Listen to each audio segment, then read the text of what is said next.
Hey everybody, it's Jason Blaha here, and I had a subscriber point out something, and I think this is a textbook example of body image disorders and muscle dysmorphia and how it can mess with our heads, and how sometimes even exercise addiction can mess with our heads, because sometimes this is a combination of the two.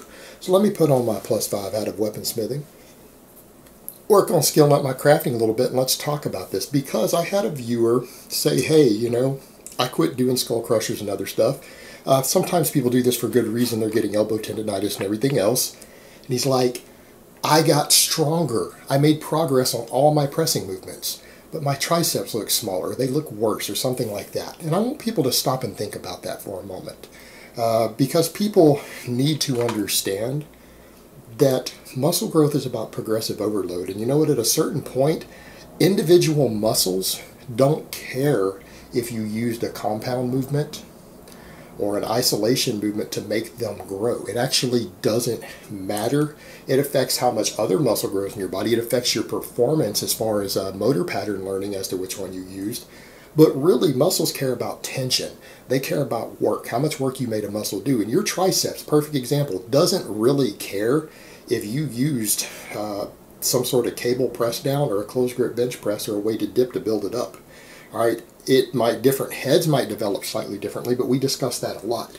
I've discussed that a lot in the past, and in fact, if you do enough variety of presses, you combine enough heavy overhead work with your chest presses, that will actually, for a lot of people, and they do chin-ups, that will develop the long head, which is the only one that usually ends up lagging, that needs extra work. So if you're really getting stronger on presses, and you're doing a variety of presses there, at least a couple different angles, whether it's dips and closed grip for the chest presses, or overhead press, or behind the neck press, or push presses for the over angle, you should get fairly balanced triceps.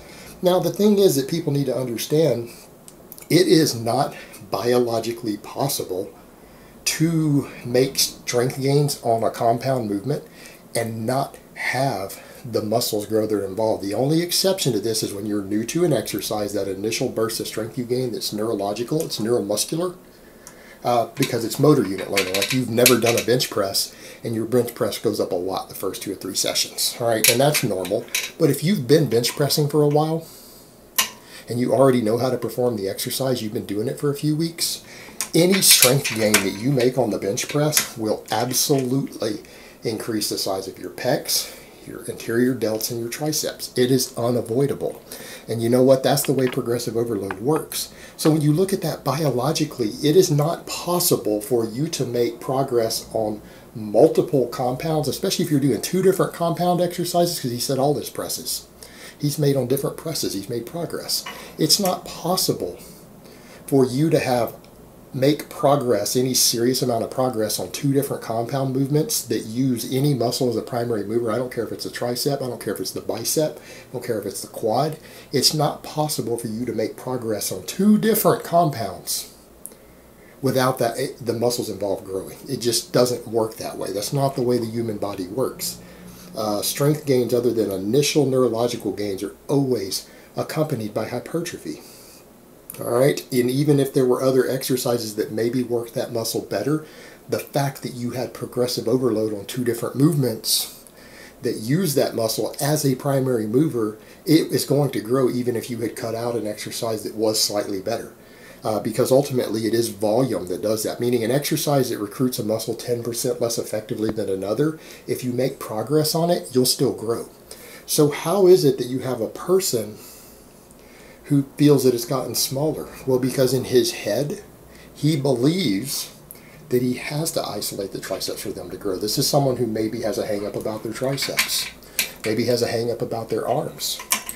We have some body image disorder going on, and in their mind, they took out something that they thought was important for that muscle, maybe because it was causing pain, inflammation, whatever. They realized they couldn't keep doing it, but they believed it was important. A lot of people who get in this game, particularly when you get online, body image disorders are massively reinforced by the internet today. The whole internet lifting subculture and fitness subculture has created wide-scale body image disorders because of unrealistic standards, the way everyone judges everyone's bodies as other men all the time. It's created an inherent insecurity in the men who get involved in it.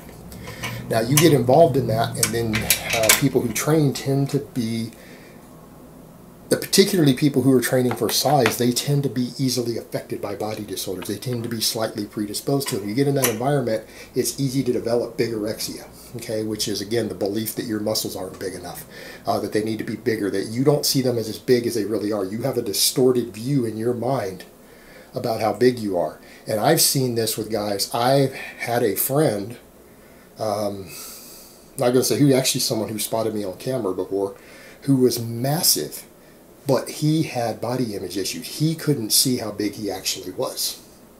And we're talking about a dude who's monstrously big. Monstrously big. You know, bigger than a lot of the YouTubers out there, like bigger than, you know, bigger than Boston Lloyd, basically. But the dude is standing around thinking that he's small. He can't see it. He struggles with it. Embarrassed to take his shirt off. But he's a monster, and that's what you see. So you have people who get these body image disorders, and then they change something in their training, when the laws of training, exercise science, biology tell you that even if you quit doing skull crushers, if you got stronger on your overhead press and your closed grip bench press, like consistently over several months, your triceps have to get bigger. All right, they have to get bigger. Even if your volume was reduced slightly, even if you took out some other exercises, the fact that you were progressing on those basic movements that use that muscle as a primary mover, in two different movements, those movements work that muscle differently.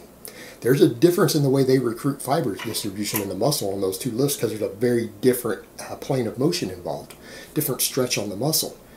If you go up on both of those exercises, there's no way your triceps didn't grow. But in people's minds, they'll see it shrink.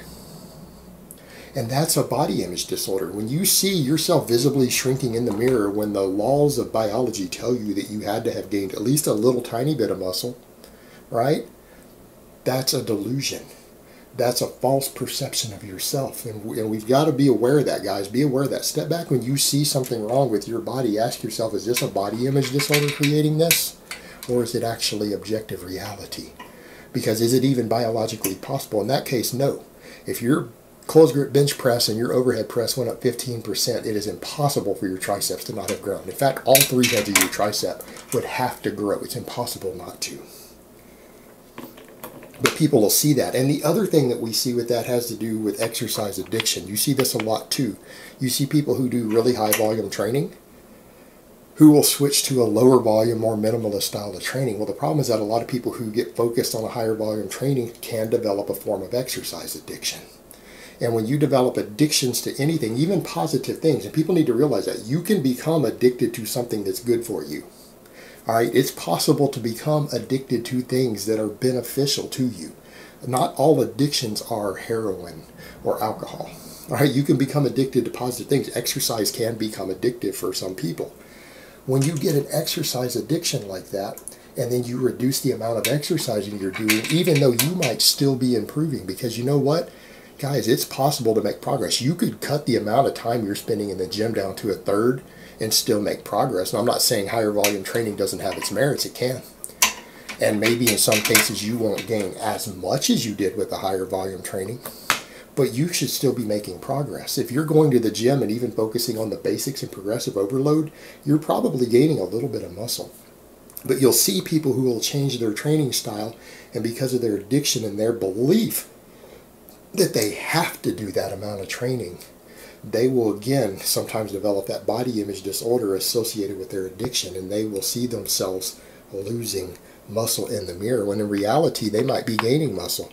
Maybe in some cases they might even start gaining muscle faster because maybe they were pushing too hard, too much volume, weren't getting enough food to go with it, and they might start making slightly better gains, but in their mind they will sometimes see themselves losing gains. So when you see something like this and someone has had to cut out an exercise, be very, very aware that if you're making progress in the gym, you should be gaining muscle. You are gaining muscle. If you're getting stronger on any of your basic exercises, you're probably gaining at least a little bit of muscle. It might not be much, but you should be gaining.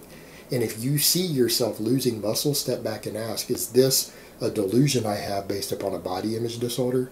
Is this a delusion I have based upon an exercise addiction? Because if I'm making progress, I can't be losing muscle. All right? If you are getting better, the muscles will adapt. They should be growing. They'll always be growing when you're getting stronger.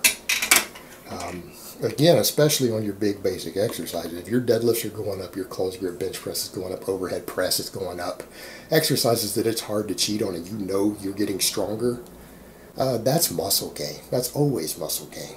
And it's going to be muscle gain in all the muscles involved to a greater or lesser extent.